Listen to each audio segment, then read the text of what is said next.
Martin? Yes. I believe we are here we're and on. we have a quorum, and yes. Excellent. I noticed that we have quite a number of people with us today. Welcome everybody. I appreciate your coming. Good afternoon. This is, as William said, the 27th annual meeting of the Village Alliance, and I appreciate you all joining us for this grand and great new venture, virtual meeting. So welcome. We appreciate your time and your interest in our organization and our business improvement district.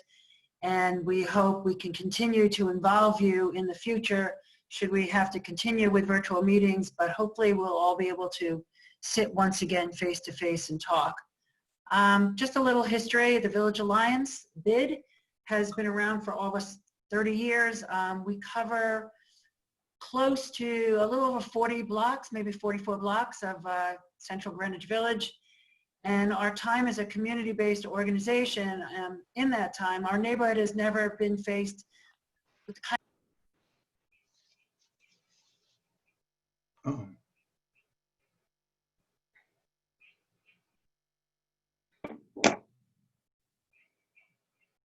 Martin?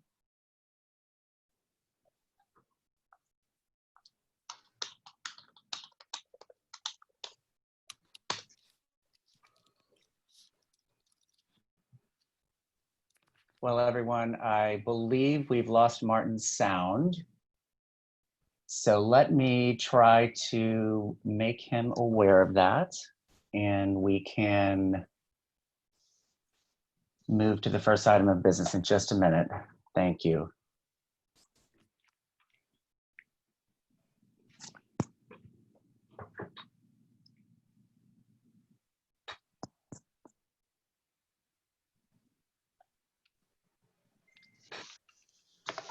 Okay. All right. While we're doing that, unfortunately, I'm sorry, everyone. This is William Kelly again. I'm going to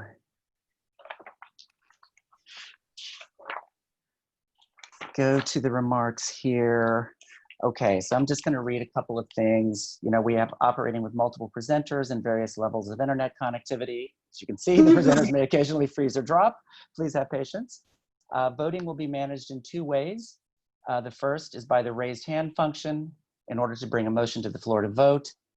And as each item is brought to a vote and each vote is held, please keep your hand raised until a staff member instructs you to lower. And then the second will be by survey link, which you will see in the chat box at the appropriate time. So we just want to make sure we have an accurate recording of the elections. And finally, feel free to ask questions via the chat function, which will be monitored by staff.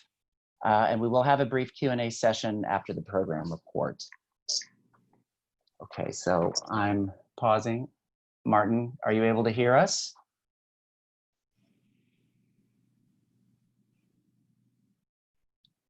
Okay. All right, again, I apologize to everyone. Let's go ahead then to the first item of business.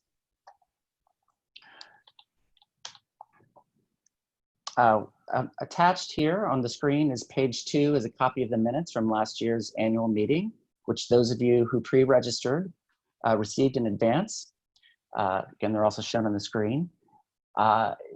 I ask you now to use the raise hand function, anyone who's eligible to vote, and bring a motion to adopt the minutes. I see Tony Hiss has raised his hand to adopt the minutes, and a second, Cormac Flynn. Thank you, Tony and Cormac. We will actually vote to adopt the minutes in one moment when we do the survey link. But if there's any chat, I've lowered all hands.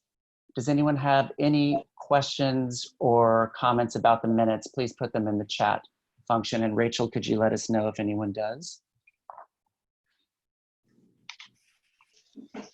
Okay.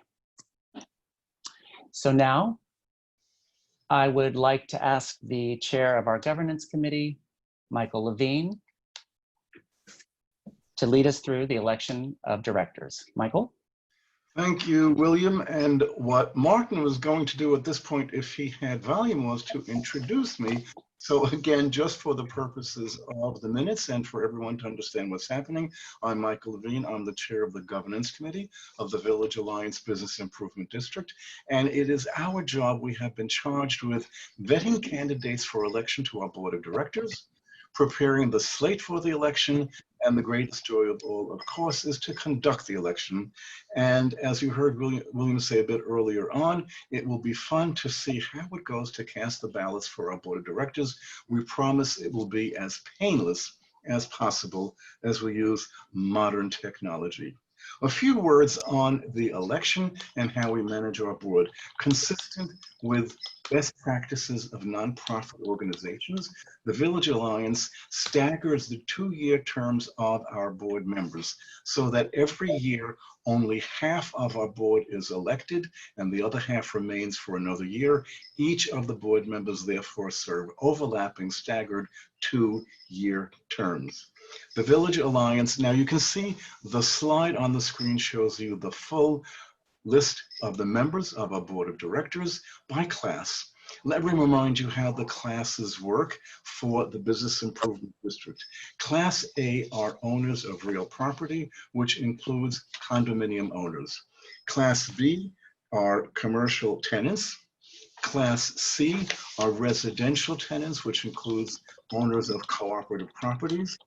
Class D are representatives of elected officials, and Class E are public officials, which includes representatives of community boards 2 and 3, and me. I'm a public member of the board.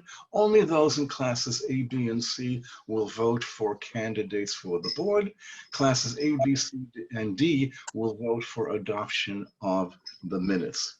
Let us move on now, and let me explain that all of you who are eligible to vote will be instructed to vote only for the class that you are a member of. So only members of Class A, owners of real property, will be voting for candidates for Class A. Class B, commercial tenants, only for commercial tenants, and Class C for residential tenants. You will vote for the entire slate proposed by the Governance Committee. And William has just flashed it on the screen, and you can see the names of our Class A, our Class B, and our Class C candidates. When you are voting, you will be voting for the entire slate within your class. Anyone who has registered for this meeting through Eventbrite, which is the software program we use, received an email from the Village Alliance Board of staff confirming that you are in fact eligible to vote and which class of membership you are in. This makes it easy for us to move to the next step, which will be the balloting. Let me explain how that will work. And again, I promise to you that it will be easy for you to vote. All the names you have seen before you have been presented to you by the Governance Committee because each of the members seeking re-election have committed on themselves to serving again for another 2-year term for all the conditions and expectations of board members of the Village Alliance. So we are pleased to present to you the slate that is currently before you. In order for you to vote, we're going to ask you to click the button that says chat and go to the chat function. There are 2 ways in which you can vote. Either you can click in the chat function on the hyperlink that will bring you to the survey, which will act as our voting mechanism, or you can copy and paste the link you see on the screen, which will also bring you to the voting mechanism. And once you are there, either by using the link on the screen or by using the hyperlink in the chat function, you will put your name into the space provided and the class of your membership. You will then be brought to a ballot for your class and your class only. Again, you are voting for all the members of the class of which you are a member, and you're casting 1 vote for all of them. Class A is, again, the property owners, Class C is commercial renters, and Class C is residential tenants. Once you have cast your vote for directors that we're proposing in your class of membership, you will then be asked to vote for adoption of the minutes that were presented a few moments ago by William Kelly. Those of you in Class D will be asked to cast only one ballot, which will be for adoption of the minutes.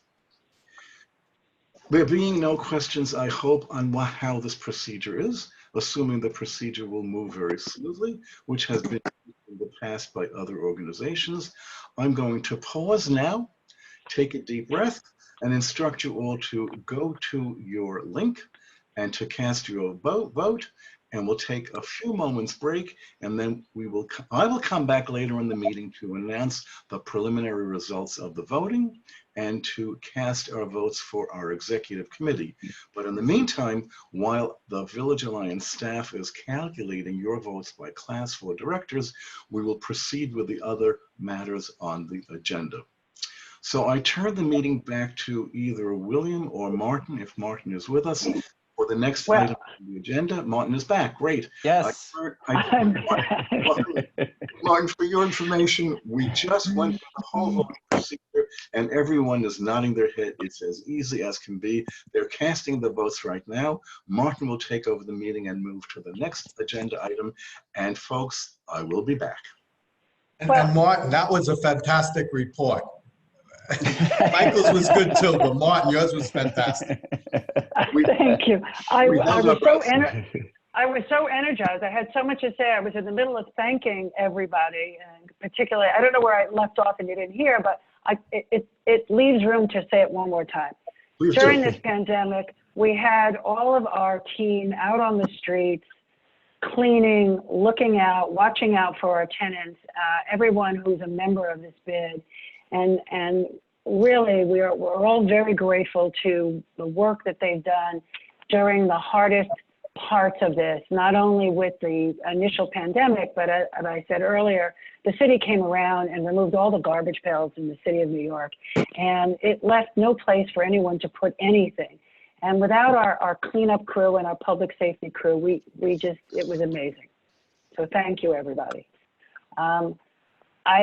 My turn really is now to turn it over to William and to have him give the report on what the bid's been up to in the last 12 months and what our future holds. Thank you.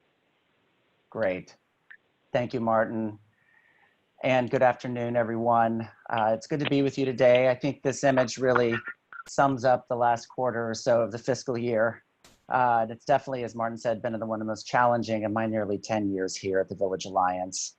And really appreciate everyone's work during this time. You know, our fiscal year runs from July 2019 through June of 2020.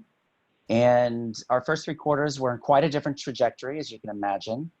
And, you know, our staff was amazing and quickly reprioritizing and allowing us to focus on the most immediate neighborhood issues and concerns, especially as New York City still continues to cautiously reopen under this pandemic. But even through these challenging times, the mission of the Village Alliance remains to enhance the neighborhood's quality of life through public space improvements and to ensure that our small businesses can grow and succeed in really any environment. This first slide is a summary of our 3 largest programs, sanitation, public safety, and beautification. Together, these account for over 50% of our budget and have been our core services since we began serving the community over a quarter of a century ago. This year, our clean team handled the largest amount of garbage and painted over more incidents of graffiti than ever before, really underscoring the importance of the program now more than ever. Our public safety team is an extension of our own staff on the streets, sidewalks, and plazas, and interacting with merchants, residents, and visitors on a daily basis, really the eyes on the street. And as you can see here, we've listed the large number of streetscape elements that we maintain each year to make the neighborhood welcoming. Everything from plantings to cleaning, repair, and replacement keeps us busy year-round. And now, since we're just now ending our fiscal year, much of the year's programming metrics occurred pre-coronavirus, with our summer and fall events scheduled drawing over 16,000 attendees on both 8th Street and on Astor Place. We launched last fall the inaugural Dinner on 8th Food Festival to great fanfare. And although the event was cut short by rain, it did draw over 1,000 people to taste 24 menus from restaurants around the district. And we look forward to hosting another dinner on 8th in a future year, as well as our usual outdoor programming once large public gatherings are again allowed. And as you know, we have had to cancel all of those events for 2020. Our Village Access Neighborhood Loyalty Program remains our most popular promotion, with 75 participating businesses and nearly 15,000 subscribers. We've added new functionality to the mobile app that includes event listings and push notifications so that we can continue to engage users in new ways and encourage them to patronize local merchants.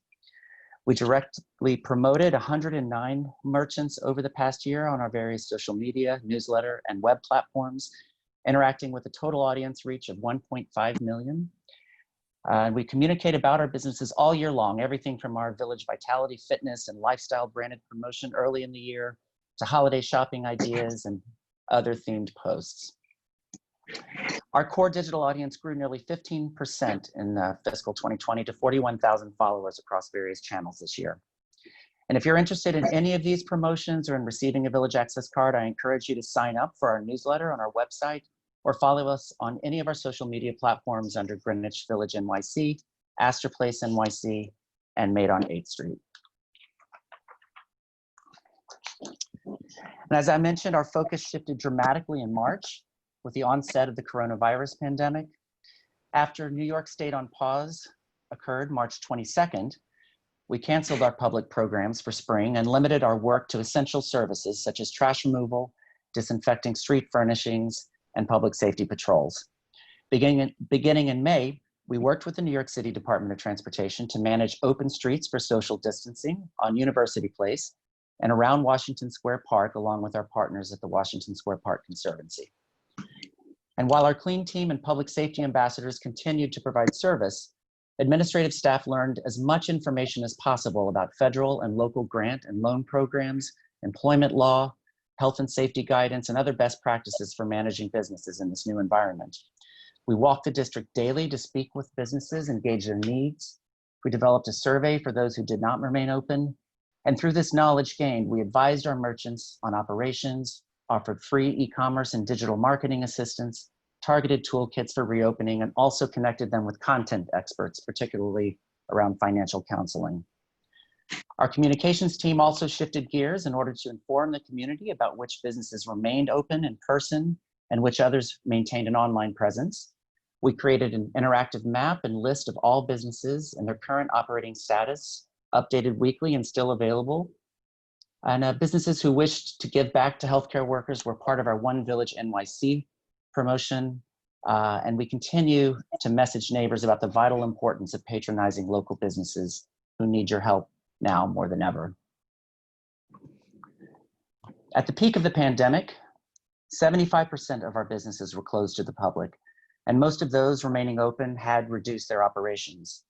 These were dark days, and I'm happy to report that today, over half of our businesses are now open, with more each week coming back on board. And as we work toward phase 3 of reopening, the energy on the street is palpable, and our restaurants take advantage of outdoor dining opportunities, retailers and salons reopen. The village that we all know and love is returning to some semblance of normal life. I wanted to give a special kudos and thank you to our clean team vendor, Street Plus, whose owners and employees went above and beyond the call of duty to ensure our district was ready to reopen. For several nights earlier this month, peaceful protests turned destructive in the wake of George Floyd's death in Minneapolis, and our district, along with other neighborhoods in Manhattan, saw the brunt of the public's discontent. Already struggling with the economic impact of mandated closures, 45 of our storefronts were damaged, dozens of planters and trash receptacles burned, and over 200 large incidents of graffiti covered 105 newly boarded up buildings.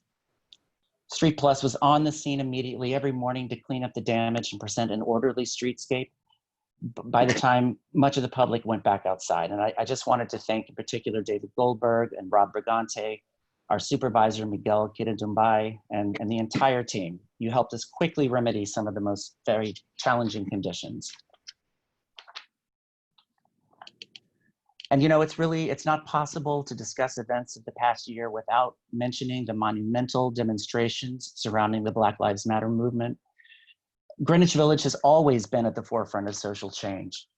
And we continue to see thousands protest almost daily in Washington Square Park, demanding policy reform. The Village Alliance has been a part of the neighborhood for nearly 30 years, and we believe it's incumbent upon us as a community-based organization to look inward and review our own policies and programs to make sure they support an inclusive society. Now, what might that specifically look like for our work? Well, we're the stewards of neighborhood public space. We fund community events, art, and performances. We hire vendors and consultants. We communicate regularly with tens of thousands of local constituents. Our public spaces and programs should welcome all and reflect the diversity of our magnificent city. And toward that end, our board and staff will immediately form a working group to review and assess all of our programs through a lens of race and equity. And I look forward to reporting back to you in coming months. Now, looking ahead, it's hard to predict precisely what will happen in coming months, but we can likely expect to live with the pandemic for some length of time. And as such, we'll continue offering our core services with key focus on public health and safety. We'll continue to understand and educate our businesses on financial options and best practices, operating practices, and of course, continue to promote local merchants to our audience in creative ways. There are some near-term projects on the horizon that will certainly be a bright spot for the neighborhood. Although our warm weather community events have been canceled for 2020, we do expect to reopen Astor Place and Ruth Wittenberg plazas in phase 3 for all the community to enjoy with appropriate social distancing. We've also been working for several months with Grow NYC to produce a Tuesday farmers market at Astor Place. And although it was postponed from its original start date in June, we are still planning a grand opening beginning in August, and again, with appropriate social distancing measures in place. Coming on the tails of the outdoor dining allowed under phase 2, we will be working with the New York City Department of Transportation on weekend full street closures to allow restaurants to add safe seating capacity. And finally, we will look to continue our collaboration with the Swiss Institute in 2021 on public art installations that were originally intended for this summer and fall. And finally, before I finish, I want to mention and thank my staff by name. They're all here on the webinar with us. Terry Howell, our Director of Operations, Daniela LaRocco, our Director of Economic Development and Planning, and Rachel Brandon, our newest team member and Marketing and Events Manager. All of our usual plans and programs have been upended recently, and these three have worked harder than ever to lead our response to the pandemic. I really couldn't do it without them. If anyone has any questions about our past year's programs or plans, please write them in the chat box and we will get to them at the end of the meeting. And now I will introduce our treasurer, Bill Abramson, who will review our audited financials and fiscal 2021 budget for the next year. Thank you, William. Well, I got to tell everyone, I'm actually really getting sick of Zoom. And as I scanned through all the names on the list, I even saw Will Lewis on there, who used to be part of the Village Alliance. But there's so many people I really look forward to seeing every year at this meeting. So it's really disappointing to not be able to see you.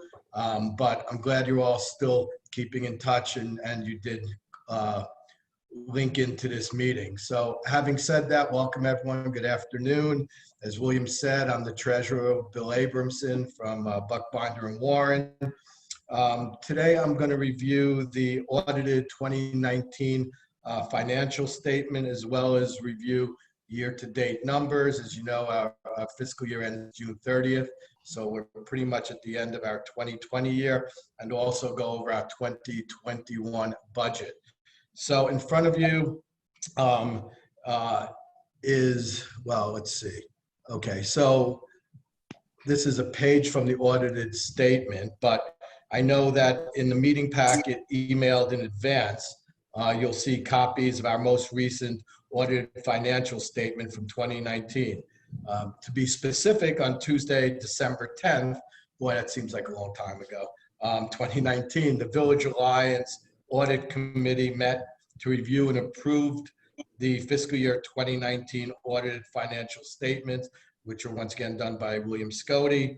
And this is standard verbiage that I say every year because there have been no problems, at least as long as I've been treasurer. We are pleased to report yet again that the corporation is in good standing with no significant or unusual transactions reported. All transactions have been recognized in the financial statements in the proper period. Furthermore, no difficulties were encountered with management when performing the audit, and individual adjustments proposed did not have significant effect on the Alliance's financial reporting process. So what we're going to do, sometimes there's a question, usually there aren't, but what I'd like to do is follow Michael's lead and just save any questions to the last. And you could raise your hand, and then you could raise your hand virtually, and then we'll call on you towards the end. So now we're going to move on to a new screen where we're going to look at the upcoming. Here we go. Thank you. Daniela, did you do that? Thank you. Oh, thank you, whoever did that. So now on the screen is the upcoming fiscal year budget, and I'll review where we are this year, and also the proposed 2021 budget, and I'll summarize the major variances as compared to the budget. So as you know, we're nearly complete with the 2020 fiscal year, and I could report that we're in good financial standing with some projected variances from the 2020 budget. As William said several times in his report, because the effects of the pandemic really didn't hit us until the last quarter of the year, it did not have a significant effect for our 2020 projected numbers. If you look at the second column on your spreadsheet, we're projected to earn about $25,000 less. It's actually like $27,000 less on the revenue side this year. And that's simply because COVID affecting concession rent and the third-party events was still earned through most of the year. On the expense side, we had a couple of unexpected overages, not due to COVID, but these were overages in the 2020 year, which the Finance and Executive Committee had approved. Those were the inaugural dinner on A Street, which for those of you that were there, and I was there, as William said, unfortunately it rained, but it was a fantastic event. It had not previously been budgeted for, and so that was an additional expense. As well as the second item was the replacement of the landscaping at Astor Place, and that was the first time that expense was necessary. We also saw a decrease in the sanitation expense for a brief period when the hours were reduced during the height of the pandemic, as well as in wages when we were without a marketing staff person for a number of months. So given the slight decrease in revenue and expenses, we were projecting a final surplus of $3,000. We could scan down a little, whoever is sharing the screen, Daniela. So we were basically, yeah, it's about $6,000 variance. We're supposed to be a net loss of $3,000. Instead, we had a net gain of $3,000. So once again, that summarizes where we are for 20, or where we're finishing off. And now I'll look forward, look ahead to the 2021 proposed budget. Maybe we could scan back up, Daniela. Sorry to keep having you flip back and forth. So, or whoever is doing that. So on the revenue side, so now the shaded column is the 2021 approved budget. So we have lowered our estimated earned revenues by approximately, about 10%, which is about $120,000 compared to the current fiscal year. So we're looking at the approved budgets compared to 2020 budget, not to the actual numbers, or the projected actual numbers for 2020. To reach this number, we're projecting half of the kiosk and market concessions of a typical year for obvious reasons, until we know, and until the uncertainty is cleared up a little bit as far as when people could start eating out again, et cetera, and conservatively estimating our event fees and sponsorship revenue. So, so that's really it. If you look at the numbers, it's the Astor Place event fees and the Astor Speed Astor Place concessions, which was a significant decrease in revenues, which we're anticipating. On the expense side, due to the unpredictability of staging outdoor events in the coming year, we are removing about $110,000 worth of event expenses. 62,000 of those are in Astor Place, 35,000, sorry, for marketing, and about 8,000 for the streetscape street banners. But we will continue to market the neighborhood via our communications and promotions with smaller indoor events as possible, right? So projected cash reserves, once again, SBS recommends we have, I've heard anywhere from about 6 months to 9 months, but once again, or 3 to 6 months rather, but once again, at the end of this fiscal year, about $756,000. So we're going to be about there at the end of 2021 as well. And that puts us in a good position should any assessment revenue be delayed from the city or not received at all. So the Finance and Executive Committee will look closely at the quarterly budget, as we always do, frankly, but even closer this year with the pandemic, as we're still in this pandemic, and reports in the upcoming fiscal year to ensure that we spend within our means and that we maintain a good reserve, especially during times like this. So having said that, I will now ask if there are any questions. I hope I didn't speak too quickly or my Bronx accent didn't get in the way of my report too much. But having said that, I will turn it over to Martin.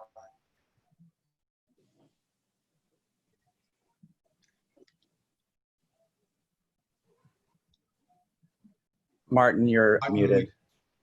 Hold on. Martin, you're muted. Here, if I can unmute him. Yep. Martin, you're muted. There we go. Now? Now Yes. we can hear you. Yep. So I'll turn it over to Martin. Thank you. I seem to be having the most difficulties here. We're going back at this point. I'm assuming that Michael has had a chance to tally the votes, or someone from our team has been able to tally the votes. Are we up to that point, Michael? Okay, Martin, thank you very much. Bill, I love your Bronx accent, by the way, for everyone to know. I have a Brooklyn accent, so the two of us complement each other beautifully. We're native New Yorkers. Martin, I'm going to ask the staff of the Village Alliance to tell us the outcome of the election. Again, as you know, we had voting in classes A, B, and C, and Class D only was to have voted for adoption of the. Daniela, are you in a position now to tell us if, in fact, all the votes are in, and if, in fact, we have elected our board of directors? Well, I hope everyone understands my Queen's accent. Queens, great. Yes, passed. Thank you, everyone, for voting. Everyone passed. I hope you heard me. And can Yes. you just tell us for the record, how many people participated in the voting? We had close to 20 people. Close to 20 people, and they all voted in their categories. And once again, you are confirming the fact that we have elected a board of directors, half of our board members for the next 2 years. Congratulations to the board members that have been re-elected. And if you were not on the list for re-election, please do not be insulted. We still love you. You'll be up for election next term. You know we will never forget you. It is now my pleasure to introduce the next order of business for voting, which is the slate of officers. Although we vote every other year for a 2-year term for our board members, we vote every year for our slate of officers.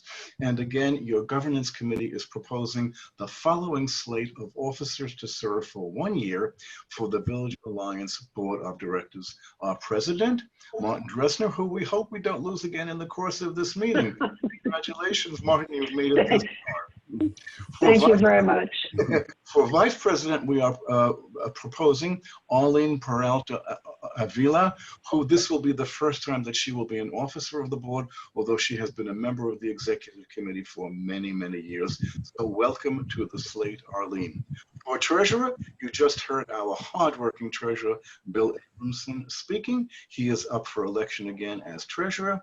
And you have not heard from our hardworking secretary, Shirley Secunda, who is the representative of Manhattan Community Board 2 to the bid board. So again, our slate of officers are Martin Dresner for the president, Peralta Avila for vice president, William Abramson for treasurer, and Shirley Secunda for secretary.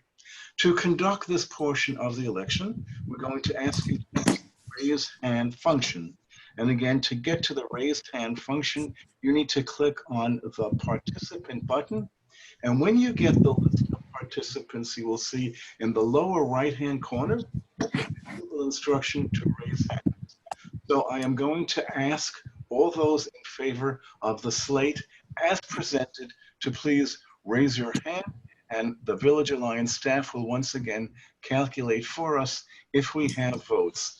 So please vote in favor of, please click the raise your hand if you are in favor of the slate of officers as presented. Yep. Everyone just go ahead. Sorry, just keep them up, everyone. Sorry. I'll keep them up, everyone. William, tell us when we're ready to lower them. I will do that. 3, 4.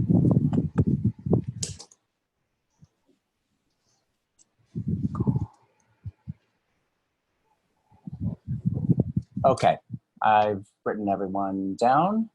Okay, now, There's can we someone ask else? if there is, please raise your hand if there are any opposed to this stellar slate of officers?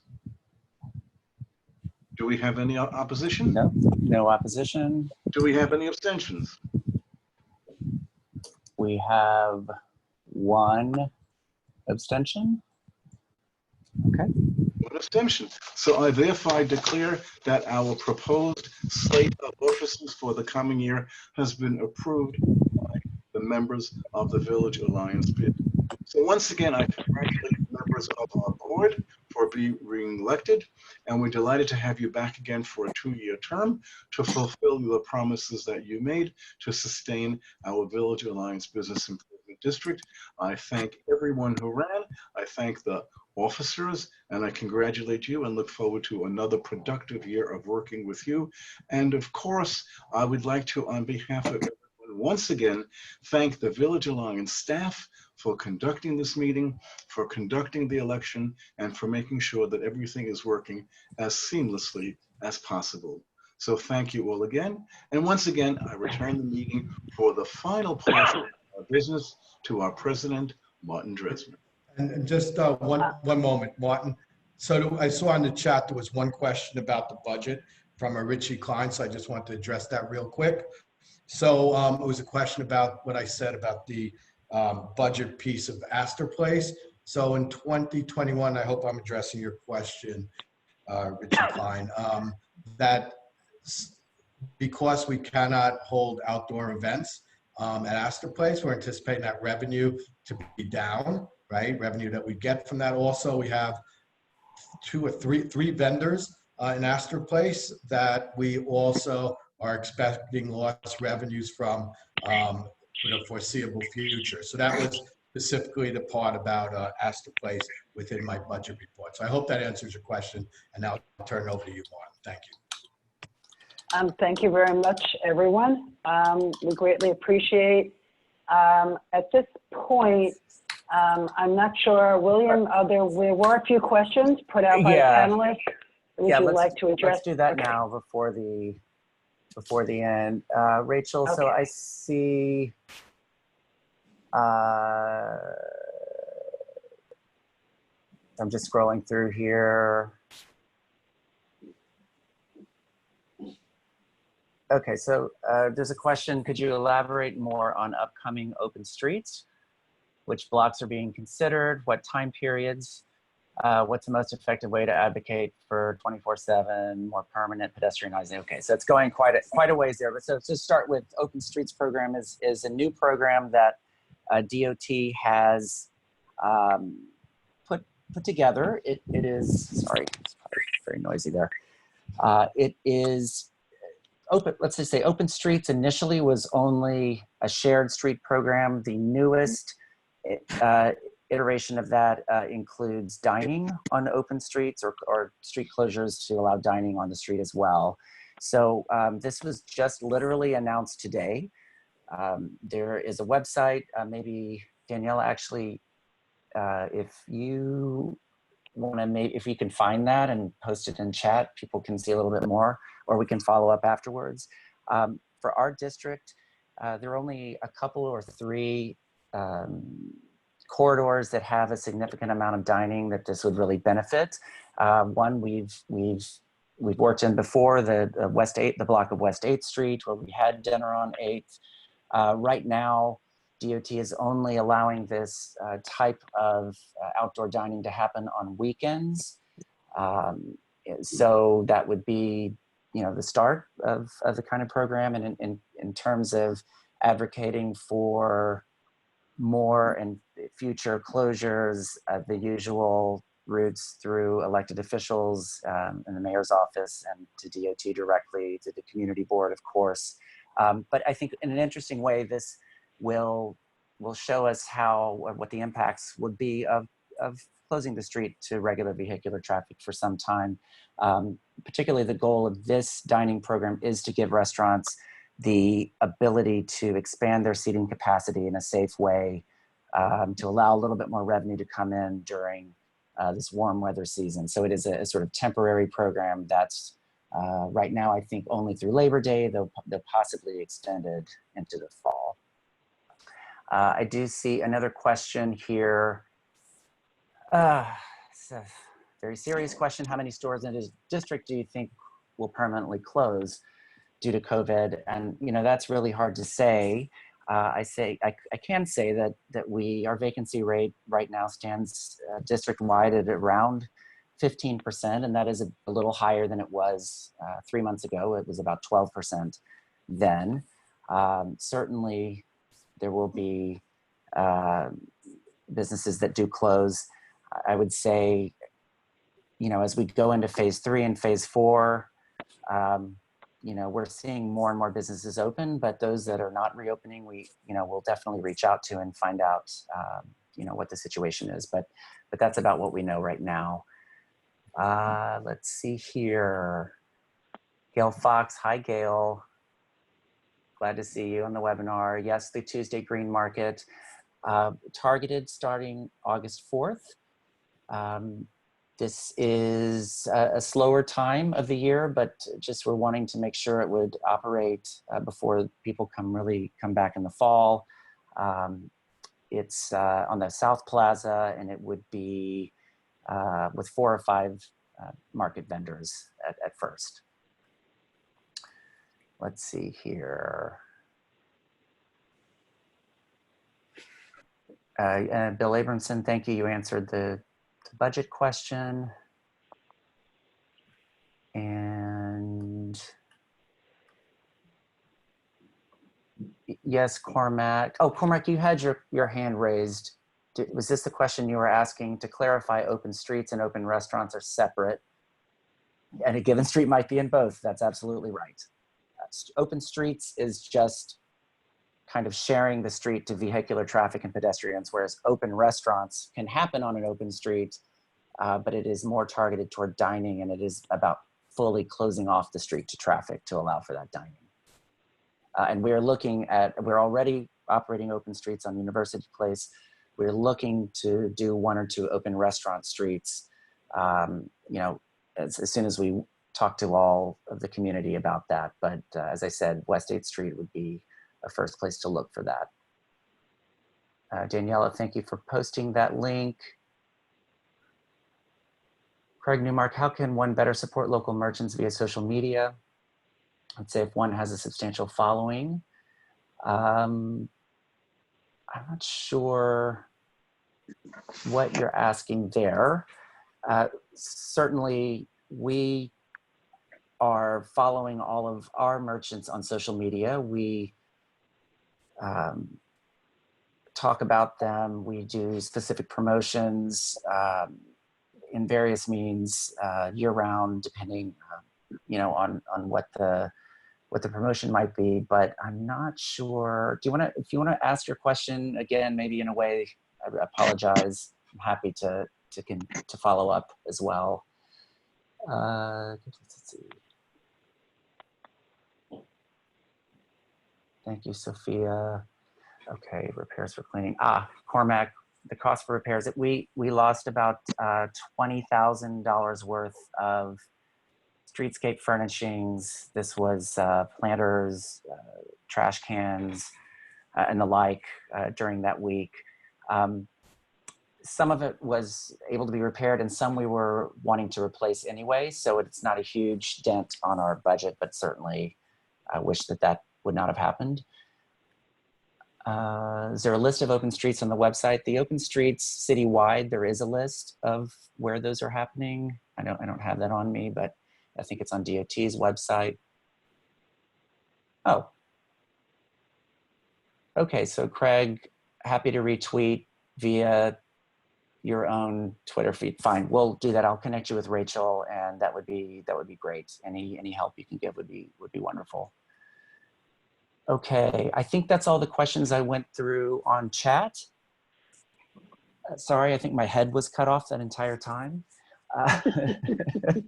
So I will turn it back over to Martin for our last item of business. All right, well, thank you, William. We appreciate everything that you and your staff has been doing for us for the entire 2020, certainly, but these last 110 days have been incredibly difficult to navigate, and we appreciate everything that you've done.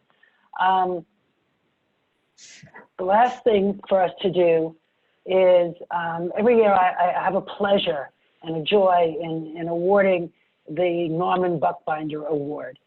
This year there's a little sadness to it. So one of our wonderful team members who sat with me for years, way before William came on board, so Doug and I were around for quite a bit. So let me get myself together here. So we annually present the Norman Buckbinder Award to the villager who embodies the pride in our community and the robust attention to the neighborhood. It was a character that Norman brought. He was the founding president of the Village Alliance. And this year, we're going to give the award posthumously to Doug Gross, our former vice president and general counsel. Doug passed away on May 3rd of this year and left behind his lovely wife, Patricia, and his son, Jacob. Doug was passionate about Greenwich Village. He lived on Waverly Place for 30 years and gave much of his time and expertise to our organization. As counsel and member of the board's executive leadership, he was instrumental in establishing the nonprofit entity that eventually became the Village Alliance. Doug also worked with the city to widen and beautify the sidewalks along A Street, reviewed all of our procurement contracts, and most recently helped us negotiate the master agreement with the Corp Council and the City of New York, DOT, to manage Astor Place, which was an enormous task and a lot of city agencies to walk with. As a member of the governance committee, Doug could always be counted on to think seriously on every issue and kept us grounded in what we did, what our mission was, and how well we did our job. Doug was always a phone call away, sometimes an email away, and was always happy to help, and very reminiscent of Norman's dedication to organizing the neighborhood around a common goal. Doug was just a great champion of everything that we do. As I mentioned earlier, he's survived by his wife, Patricia, who is an avid member of the community, as well as numerous relatives and friends he made throughout the years. And Doug will be missed terribly by everyone here at the Village Alliance. And we honor his memory with the 2020 Norman Buckbinder Award. Thank you. Hey, Martin, I just want to add, I know I know Susan Buckbinder, my wife, and Lori Buckbinder, my sister-in-law, are on this call. And although they can't speak, I just want to say that, you know, having Doug as the honoree this year was very special to us. He was, as you mentioned, one of the people that created the A Street bid and was, oh, even when I got on the bid, he was just always there and supporting us and supporting the community, always an advocate for the community, just the nicest guy, always so helpful and giving with his legal advice and knowledge. And it's really a special year. It's upsetting. I'll get a little emotional because I'll miss Doug, but certainly a terrific choice by William and the rest of the board. Thank you. You're welcome. To you and your family. Thank you. We've come to the end here, and I just wanted to thank everyone for coming to this new world of virtual annual meetings. I hope our next annual meeting, we do get to see everyone face to face. Is there any other announcements anyone needs to make at this moment? If you raise your hand, I think Rachel or William can unmute you. Or... Yep, we could do that. Okay.